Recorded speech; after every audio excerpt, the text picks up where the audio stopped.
교회 여러분, 명절 연휴 잘 보내고 계신지요? 저는 지난 금요일, 토요일 고향에 다녀왔습니다. 수요 기도회 마치고 출발해서 새벽 3시에 고향집에 도착했습니다. 그리고 금요일 밤 10시 반에 출발해서 새벽 3시에 또 서울집에 도착했습니다. 명절은 많은 시간을 길에서 보내는 것 같습니다. 저는 이번 시간에 총 10시간을 길에서 보냈습니다. 고향 가는 길에서 부부싸움이 많이 발생한다는 사실을 알고 계십니까? 목적지는 시댁이고 처갓집인데 목적지가 아닌 목적지를 향해 가는 길에서 사단이 납니다. 목적지를 향해 가는 길에서 부부관계가 위태위태해집니다. 가사분담이나 양가 부모님께 드리는 용돈 액수 때문에 싸우죠. 또 부모님께 어떤 상처를 받아서 배우자에게 이야기를 했는데 배우자가 뭐라고 합니까?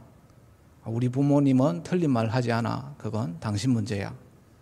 이런 식으로 부모님 편에 서서 배우자를 공격하면 굉장히 큰 싸움이 됩니다. 하지만 반대로 당신 속상했겠네. 이 정도만 공감을 해줘도 금세 마음이 풀립니다. 길에서 어떻게 처신하느냐에 따라 결과가 달라집니다. 길은 목적지는 아니지만 길이 목적지만큼이나 중요합니다. 마가복음은 유독 길이라는 단어가 많이 등장합니다. 마가복음에서 총 16번 등장합니다. 1장부터 나옵니다. 1장 1절로 3절 말씀 같이 한번 읽어보겠습니다. 하나님의 아들 예수 그리스도의 복음의 시작이라. 선지자 이사야의 글에 보라. 내가 내 사자를 내 앞에 보내노니 그가 네 길을 준비하리라. 광야에 외치는 자의 소리가 있어 이르되 주의 길을 준비하라. 그의 오실 길을 곧게 하라. 기록된 것과 같이 2절에 보면 선지자 이사야의 글에라고 되어 있죠. 성경을 가지신 분들은 이 각주를 보시면 이사야서 40장 3절 인용이라고 되어 있음을 볼 수 있을 것입니다. 이사야서에서 언급된 그 길이 어떻게 골고다 언덕의 십자가의 길까지를 연결되는지를 마가복음이 말하겠다라는 것입니다. 무엇이 승리의 길인지를 십자가라는 종점에서 확인시켜 주겠다는 겁니다. 그런데 참 이상하지 않습니까? 예수님이 자신이 장차 죽임당할 그 중차대한 사건을 예루살렘 성전이라든지 유대인의 회당에서 말씀하시지 않으시고 모두 길에서 말씀하셨습니다. 왜 길에서 하셨을까요? 길에서 말씀하시는 이유가 있겠죠. 예수님을 따라가는 제자들에게 제자도를 말하기 위함입니다. 제자도, 풀어서 말하면 제자의 길입니다. 십자가로 따라가는 길, 제자도를 알려주시려 한 것입니다. 우리가 읽은 오늘 본문은 예수님의 본격적인 순환기사가 시작되는 부분입니다. 자세히 보시면 마가복음 8장 27절에 이 길에서라는 단어로 시작해서 마가복음 10장 52절에 길에서로 끝마치는 이 길 섹션이라는 큰 문맥에 놓여 있음을 볼 수 있습니다. 마가복음 8장 27절과 10장 52절에는 동일한 단어가 나오죠. 길에서라는 단어에서 시작해서 길에서라는 단어로 끝납니다. 우리는 이런 문장 형태를 수미상관이라고 합니다. 머리와 꼬리, 시작과 끝이 같다는 뜻입니다. 그러니까 이 마가복음 8장 27절부터 10장 52절까지의 길 섹션은 마가복음의 저자인 마가가 의도적으로 본문을 짜임새 있게 구성했다라는 것을 의미합니다. 문장을 길에서 시작해서 길에서 끝냈다는 건 이 길을 따라가면 언젠가는 예수님의 다스림의 세계로 들어갈 수 있음을 알려주기 위함입니다. 십자가로 가는 길을 따라가면 하나님의 다스림의 새로운 세계가 열리게 된다는 걸 알려주고 있습니다. 이 길 섹션을 좀 더 확대해서 이 본문의 구조를 한번 보겠습니다. 이 구조를 보시면 길 섹션에는 또 다른 하나의 수미상관이 들어있음을 보실 수 있습니다. 그게 보이십니까? 바로 소경치유 사건입니다. 마가복음 8장 27절 앞에는 베세다 소경치유 사건이 기록되어 있고 마가복음 10장 52절 앞에는 소경 바디메오 이야기가 기록되어 있습니다. 바디메오 이야기는 잘 아시죠? 저는 주일학교 때부터 불렀던 이 바디메오가 나오는 찬양이 기억이 납니다. 혹시 아시는 분 같이 한번 불러볼까요? 예수님이 말씀하시니 바디메오가 눈을 떴다네. 예수님이 말씀하시니 바디메오가 눈을 떴다네. 예수님 나에게도 말씀하셔서 새롭게 변화시켜 주소서. 말씀 한 방이죠. 예수님은 말씀 한 방으로 소경의 눈을 뜨게 하시는 분이십니다. 예수님은 말씀 한 방으로 물이 포도주가 되게 하시고 말씀 한 방으로 죽은 나사로가 살아나게 하시는 분이십니다. 말씀만으로 능력을 행하십니다. 그런데요, 이 바디메오 사건과는 달리 마가복음 8장 27절에 있는 베세다 소경치유 사건은 조금 이상합니다. 말씀 한 방이 아니라 두 단계에 걸쳐서 소경이 눈을 뜨게 됩니다. 제가 간단하게 말씀드리면 예수님이 베세다에 이르렀을 때에 사람들이 소경 한 사람을 데리고 예수님 앞으로 나왔습니다. 고쳐달라는 거겠죠. 그때 예수님이 소경의 눈에 침을 뱉으시고 안수합니다. 그리고 물으시죠. 무엇이 보이느냐? 소경이 뭐라고 했습니까? 사람들이 보이나이다. 나무 같은 것들이 걸어가는 것이 보이나이다. 나무 같은 것들이 걸어가는 것이 보이나이다. 이건 눈을 뜬 겁니까? 눈을 못 뜬 겁니까? 애매하죠. 눈을 반쯤 뜬 상태로 보시면 될 것 같습니다. 그리고 이어서 예수님이 다시 안수하시니까 그가 모든 것을 밝히 보았다고 합니다. 이 두 번에 걸쳐서 소경을 고치신 사건은 예수님의 능력이 부족하다는 걸 말하지 않습니다. 그게 아니라 마가가 이 사건을 길 섹션 앞에 배치해서 제자들이 예수님을 모호하게 알고 있다는 것을 복선으로 깐 것입니다. 예수님의 제자들도 소경처럼 눈을 반쯤 뜬 상태라는 걸 복선으로 깔고 있는 것입니다. 마가복음 8장 27절부터 10장 52절의 길 섹션에서 제자들은 예수님을 오해하고 있음이 들통나게 됩니다. 다음 표로 된 본문의 구조를 다시 한 번 더 보겠습니다. 첫 번째 보시면 초록색 부분이죠. 가이사랴 빌립보로 가는 길에서 예수님이 자신의 죽음과 그리고 부활을 언급하셨습니다. 그런데 베드로가 예수님께 뭐라고 합니까?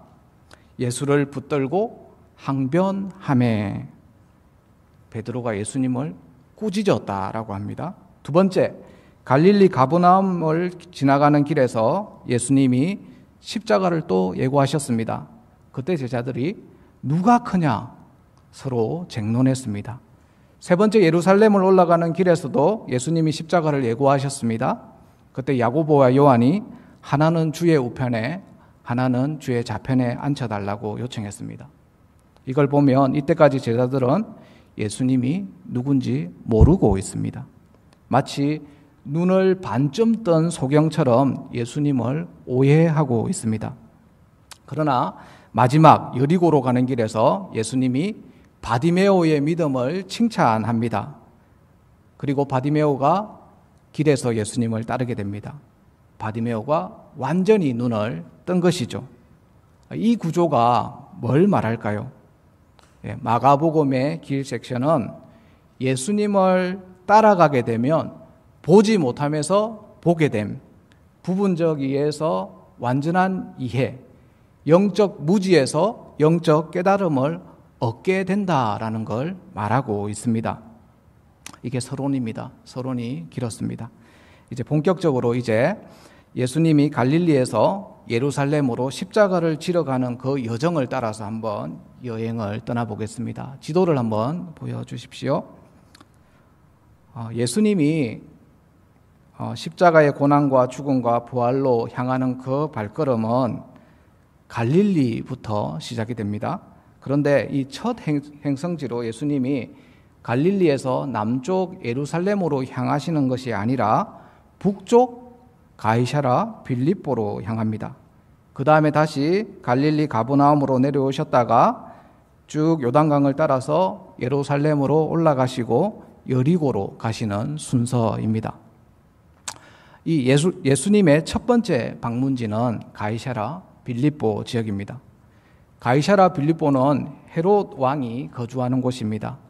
지역 이름에서 알 수 있듯이 가이사 아구스도, 그러니까 로마 황제가 헤롯 대왕에게 하사한 도시였고, 헤롯의 아들 헤롯 빌립이 이 도시를 그리스 로마 문명의 중심지로 새롭게 정비를 하였습니다.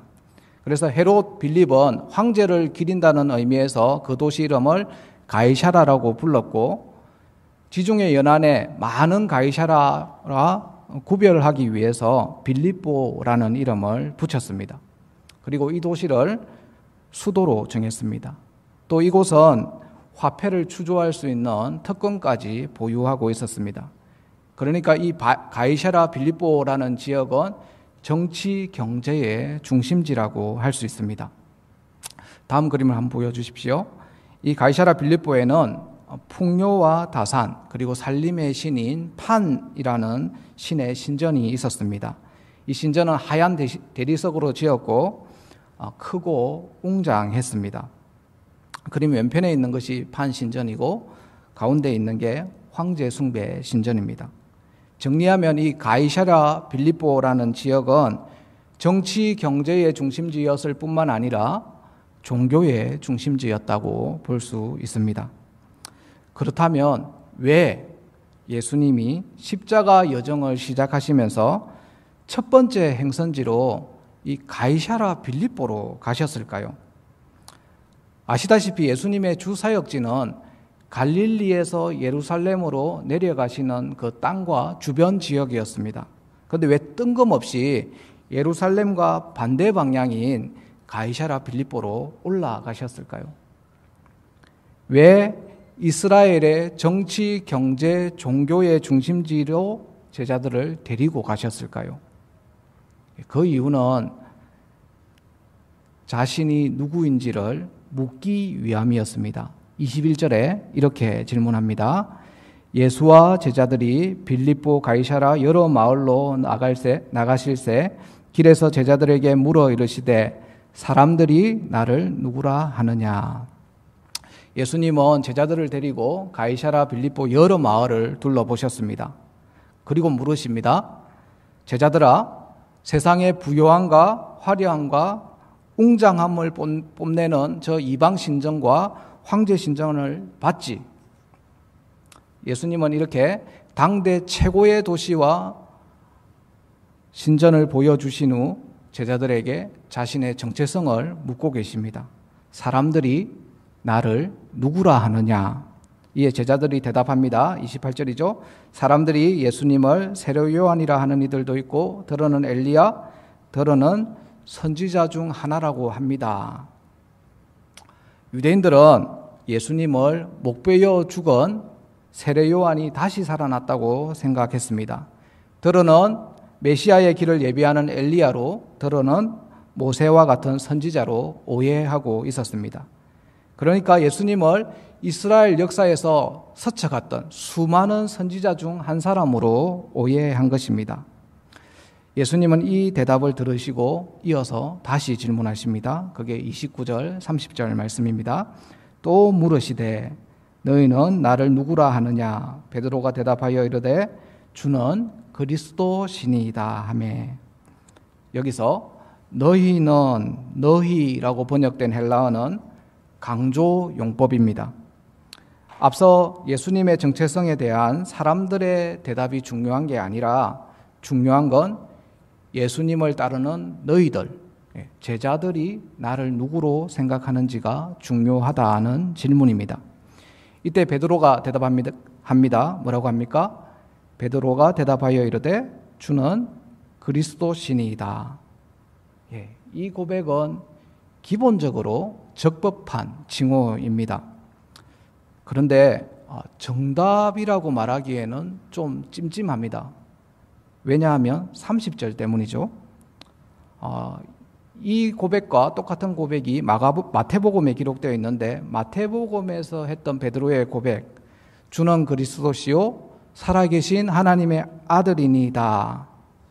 이때 예수님께서 베드로를 칭찬하셨죠. 그런데 마가복음의 고백은 주는 그리스도시니이다. 다음에 나와야 할 살아계신 하나님의 아들입니다. 라는 것이 빠져 있습니다. 그래서 그런지 30절에서 예수님 뭐라고 하십니까? 이에 자기의 일을 아무에게도 말하지 말라.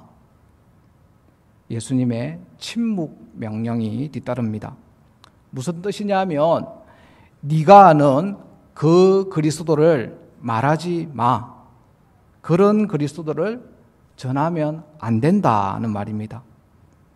베드로의 대답이 뭐가 잘못되었을까요? 그리스도는 그리스도인데 도대체 어떤 종류의 그리스도인지를 정확하게 말하지 않은 것입니다. 마가복음 1장 1절에서는 예수님을 하나님의 아들 그리스도라고 이미 분명하게 명시했습니다. 그러나 베드로는 예수님을 왕적인 그리스도인지 십자가에 달려 죽는 그리스도인지 하나님의 아들로서의 그리스도인지를 정확히 말하지 않았습니다. 당시 유대교 상황에서 메시아, 이 그리스도는 특정인을 가리키는 고유 명사라기보다는 메시아 사역과 관련된 사람들에게 붙이는 보통 명사였습니다. 예수님 당시 유대인들은 예수님을 그리스도라고 부르는 것을 이상하게 생각하지 않았습니다. 예수님을 그리스도라고 한다고 해서 신성모독으로 생각하지도 않았습니다. 이런 표현을 써서 죄송합니다. 당시 유대 상황에서는 아무에게나 메시아, 그리스도라는 명칭을 붙일 수 있었습니다. 이 점은 마가복음 13장 21절을 통해서 잘 알 수 있습니다. 함께 한번 읽어볼까요? 그때에 어떤 사람이 너희에게 말하되 보라 그리스도가 보라 저기 있다 하여도 믿지 말라. 조금만 특출난 사람이 있으면 그에게 메시아, 그리스도라는 명칭을 붙였습니다. 좀 쉽게 설명해 볼게요. 최근 출생아 중에서 가장 흔한 이름이 민준이라고 합니다. 어린이집에 가서 민준아 이렇게 부르면 최소한 3-4명이 쳐다봅니다. 그리스도라는 이 베드로의 고백을 오늘날 표현으로 바꾸면 민준이는 민준인데 어떤 민준이인지, 그러니까 누구의 아들 민준이인지를 정확하게 말하지 않았다는 것입니다. 그러니까 베드로가 고백한 그리스도라는 호칭은 우리가 알고 있는 십자가에서 고난받으시고 죽으시고 부활하신 그리스도가 아닙니다. 베드로가 고백한 그리스도는 정치적으로, 군사적으로 로마의 압제에서 이스라엘을 구원할 자라는 고백이었습니다. 이런 고백을 베세다 소경 이야기로 말하면 눈을 뜨긴 떴는데 반쯤 뜬 상태라는 걸 말합니다. 그래서 예수님이 그런 그리스도는 알리지 말라라고 침묵 명령을 내리신 것입니다. 이어지는 9절에서 이 베드로의 고백이 틀렸음이 다시 한 번 더 증명됩니다. 31절로 33절입니다. 31절에서 예수님이 인자가 많은 고난을 받고 버림받아 죽임을 당하고 사흘 만에 살아나야 할 것을 말씀하십니다. 그랬더니 32절에서 베드로가 어떻게 합니까? 예수님을 붙들고 항변했다고 합니다. 이 우리 성경에 항변했다라고 되어 있는데 이 단어의 원래 뜻은 꾸짖다입니다. 33절의 꾸짖다와 동일한 단어입니다. 베드로가 예수님을 향해서 마치 귀신 들린 자를 꾸짖는 것처럼 꾸짖었습니다. 왜요? 베드로는 십자가에 달려 죽는 무력한 메시아를 받아들일 수 없었기 때문입니다.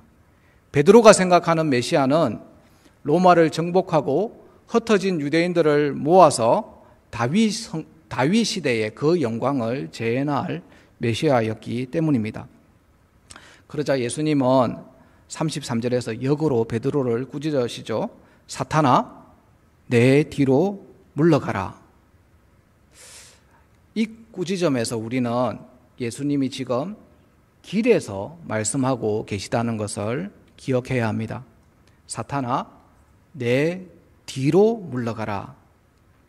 베드로는 예수님의 길을 따라가는 것이 아니라 자신의 뜻대로 예수님이 따라오라고 했습니다. 제자의 길이 아니라 선생의 길을 가려 한 것입니다. 교회 여러분, 제자의 길은 예수님의 앞이 아니라 예수님의 뒤입니다. 제자는 예수님을 앞서가는 자가 아니라 예수님을 뒤따르는 자입니다. 지금까지 첫 번째 십자가의 길, 가이사랴 빌립보에서 있었던 사건을 살펴보았습니다. 이어지는 두 번째 그리고 세 번째 길에서 있었던 사건은 아주 간략하게 한번 살펴보겠습니다. 이제 예수님은 십자가를 지시기 위해서 두 번째 목적지 갈릴리 가버나움으로 가십니다. 9장 33절과 34절에 기록되어 있습니다. 같이 한번 읽겠습니다. 가버나움에 이르러 집에 계실새 제자들에게 물으시되 너희가 길에서 서로 토론한 것이 무엇이냐 하시되 그들 잠잠하니 이는 길에서 서로 누가 크냐 하고 쟁론하였습니다. 예수님은 길에서 십자가를 예고하신 후 제자들에게 서로 토론한 것이 무엇이냐고 또 물으십니다. 제자들은 서로 누가 크냐라고 쟁론했습니다. 그들이 이해한 그리스도는 베드로의 고백과 별반 다르지 않죠. 그들이 이해한 이 메시아는 군사적, 정치적 메시아입니다. 두 번째 길에서도 제자들의 예수님에 대한 이해는 눈을 반쯤 뜬 상태라고 볼 수 있습니다. 세 번째 길입니다. 예수님은 십자가를 지시기 위해서 예루살렘에 좀 더 가까이 가십니다. 마가복음 10장 32절 36절에 나옵니다. 이 말씀도 같이 한번 읽겠습니다. 예루살렘으로 올라가는 길에 예수께서 그들의 앞서 가시는데 그들이 놀라고 따르는 자들은 두려워하더라. 이에 다시 12 제자를 데리시고 자기가 당한 일을 말씀하여 이르시되 너희가 무엇을 하여 주기를 원하느냐 여짜오되 주의 영광 중에서 우리를 하나는 주의 우편에 하나는 좌편에 앉게 하여 주옵소서. 예수님이 이번에도 십자가와 고난과 부활을 말씀하신 후에 제자들에게 무엇을 하여 주기를 원하느냐라고 물으십니다. 이때 야고보와 요한이 하나는 주의 우편에 하나는 주의 좌편에 앉혀달라고 합니다. 이 고백도 베드로의 고백과 별반 다르지 않습니다. 야고보와 요한도 군사적, 정치적 메시아를 기대했습니다. 세 번째 길에서도 제자들의 예수님에 대한 이해는 눈을 반쯤 뜬 상태라고 볼 수 있습니다.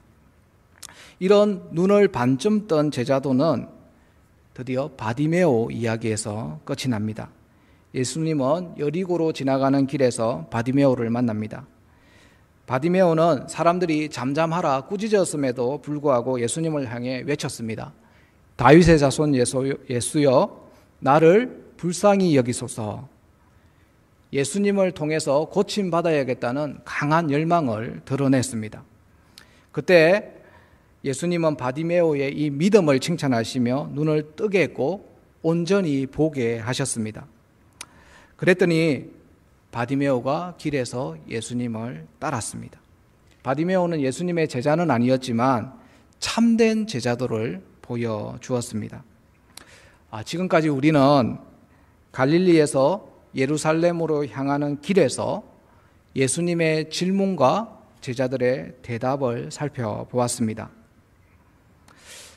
여러분은 오늘 이 살펴본 길, 가이사랴 빌립보 길, 갈릴리 가버나움 길, 예루살렘을 올라가는 길, 그리고 여리고로 가는 길, 이 길 중에서 어디쯤에 머물고 계십니까? 자신을 한번 점검해 볼 필요가 있습니다. 혹시 화려하고 그 찬란한 가이샤라 빌립보에 머물고 계시지는 않으신가요? 우리가 살고 있는 이 서울이라는 도시는 가이샤라 빌립보와 아주 비슷합니다. 세상으로 눈을 조금만 돌리면 예수님만이 유일한 답이 아니라는 걸 쉽게 결론 내리게 됩니다. 통장 잔고가 빠듯하면 돈이 답이죠. 소개팅 나갈 땐 외모가 답이고, 직장 면접을 볼 땐 스펙과 학력이 답이 됩니다. 가이사랴 빌립보라는 데서 시선을 떼지 못하면 우리도 베드로처럼 예수님으로부터 너처럼 예수 믿는 건 정답이 아니야, 이렇게 꾸지점을 당할 수 있습니다.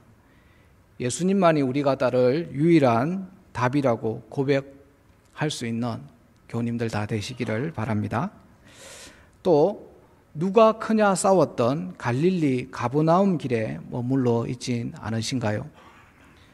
갈릴리는 예수님의 가르침이 가장 많이 선포되었던 곳입니다. 오늘날로 치면 교회라고 할 수 있습니다. 우리가 속한 교회 조모임이나 기관 모임, 그리고 부서나 교육부서에서 서로 누가 크냐 서열을 매기고 계시지는 않으신가요? 사람의 본성은 누가 크냐는 걸 늘 의식합니다. 나는 그렇지 않다라고 생각되시는 분은 아마 제일 서열을 의식하고 있을 수도 있습니다. 하지만 진짜 예수님의 길을 따르는 사람은 내가 크냐 네가 크냐를 놓고 싸우지 않습니다. 늘 나는 무익한 종입니다, 나의 신분을 잊지 않게 해 주십시오, 이렇게 기도할 수 있는 교우님이 되시기를 바랍니다. 또 세 번째, 야고보와 요한처럼 높은 자리를 차지하려고 했던 예루살렘에 올라가는 길에 머물고 계시지는 않으신가요? 이 길에 머물러 있으면 세상적인 번영을 꿈꾸며 높은 자리를 놓고 다투기만 할 것입니다. 우리가 앉게 될 자리는 예수님의 좌편과 우편이 아니라 십자가의 좌편과 우편입니다. 다시 말하면 예수님을 진짜 따르는 사람은 사람들로부터 조롱과 멸시를 당하는 자리를 마다하지 않는다는 것입니다. 예수 믿는 건 섬김 받음으로 얻는 기쁨이 아닌 섬김으로 받는 기쁨입니다. 이 사실을 꼭 기억하시기를 바랍니다. 말씀의 결론을 맺겠습니다.